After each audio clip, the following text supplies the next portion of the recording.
There's a 72-year-old man in Florida who makes about $4,300 every month without leaving his house. He doesn't run a business. He doesn't trade stocks. He doesn't create content.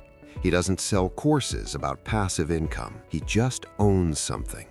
And every month, like clockwork, the money shows up. This isn't a scam. It's not crypto. It's older than the internet, older than mutual funds, older than Social Security. And it's the one passive income strategy with over a century of real data behind it. But here's the part nobody mentions. It only works if you can survive the years where it feels like it doesn't. Right now, passive income is the modern obsession. Make money while you sleep. Escape the 9-to-5. Build wealth without trading time for dollars. The promise is everywhere, and most of it is garbage. Drop shipping turns into supplier management. Affiliate marketing is sales with extra steps. YouTube revenue lives and dies by an algorithm that changes every 6 months. Real estate requires capital most people don't have. And crypto does what crypto always does. Almost nothing marketed as passive actually is. But there's one strategy financial advisors rarely explain in detail because it doesn't sound exciting. It doesn't promise fast results.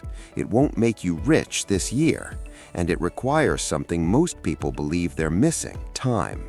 It's called dividend growth investing. And the math behind it is so simple, it almost sounds stupid. Here's how it works. Some companies don't reinvest all their profits.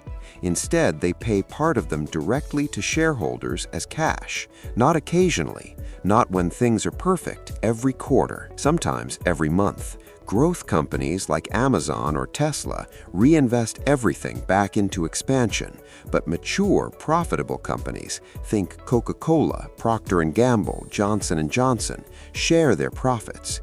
If you own shares, you get paid. Let's make it concrete. You buy 100 shares of a company trading at $50 a share. That's $5,000 invested. The company pays a 3% annual dividend. That's $150 per year, $37.50 every quarter. It lands in your brokerage account. You didn't do anything. You just owned the shares. Now comes the part that actually matters. Instead of spending that $150, you reinvest it. You buy more shares. Those shares earn dividends too. Those dividends buy even more shares, quarter after quarter. This is compounding, not interest in a savings account. Ownership compounding on itself. Over time, the income grows even if you don't add new money. After 10 years, that original $5,000 might be producing $400 to $500 a year. After 20 years, over $1,200 from the same initial investment. You never touched it. Now, let's talk about the number everyone avoids. $150 a year isn't life-changing.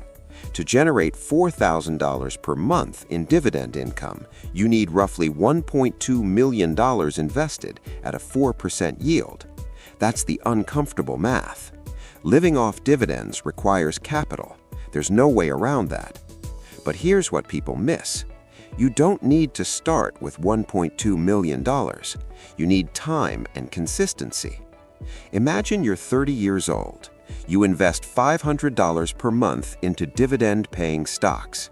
You reinvest every dividend. Your portfolio grows at an average of 8% per year, which is conservative by historical standards.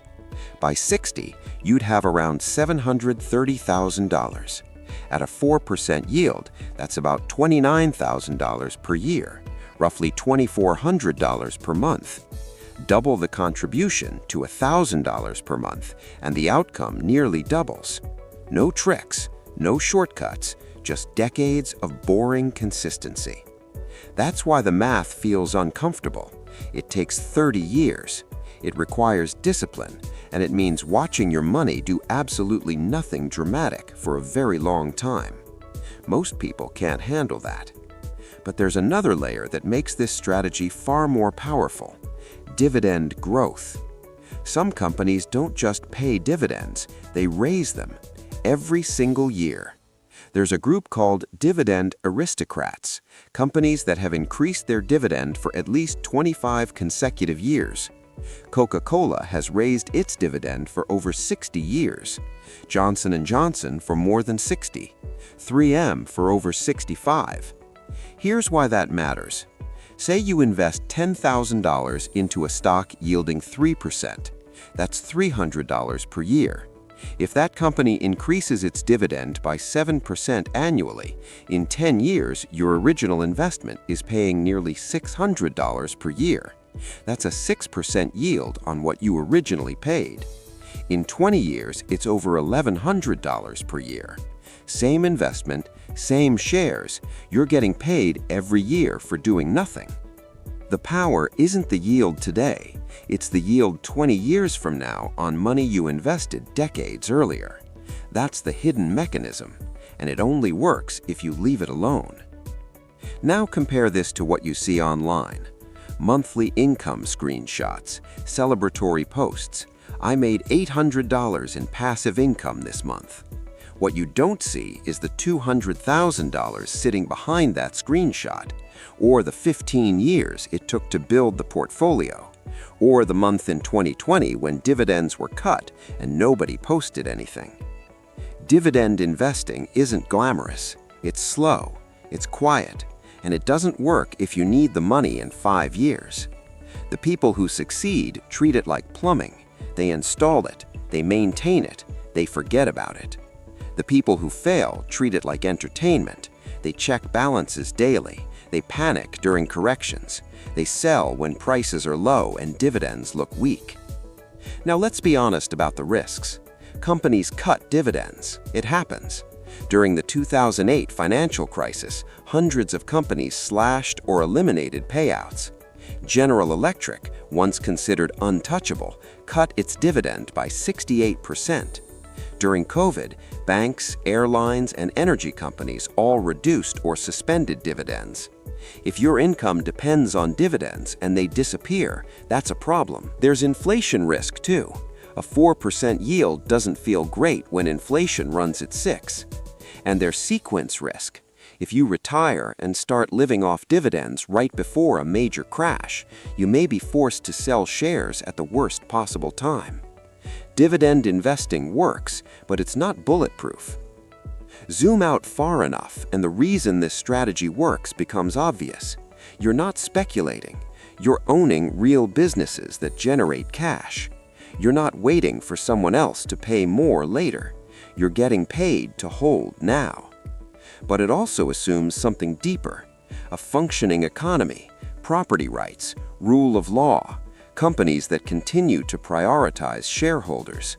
For the past century, that assumption has held. It may not forever. Which brings us back to the man in Florida. He didn't get there by being clever.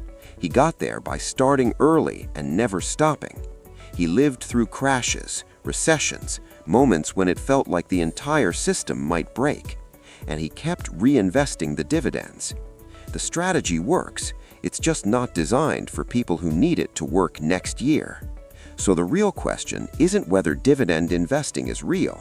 The real question is whether you can wait long enough for it to quietly do what it's always done. If this kind of breakdown is useful, this is exactly what the channel does. No hype, no shortcuts, just how the system actually works. Subscribing just means you won't miss the next one.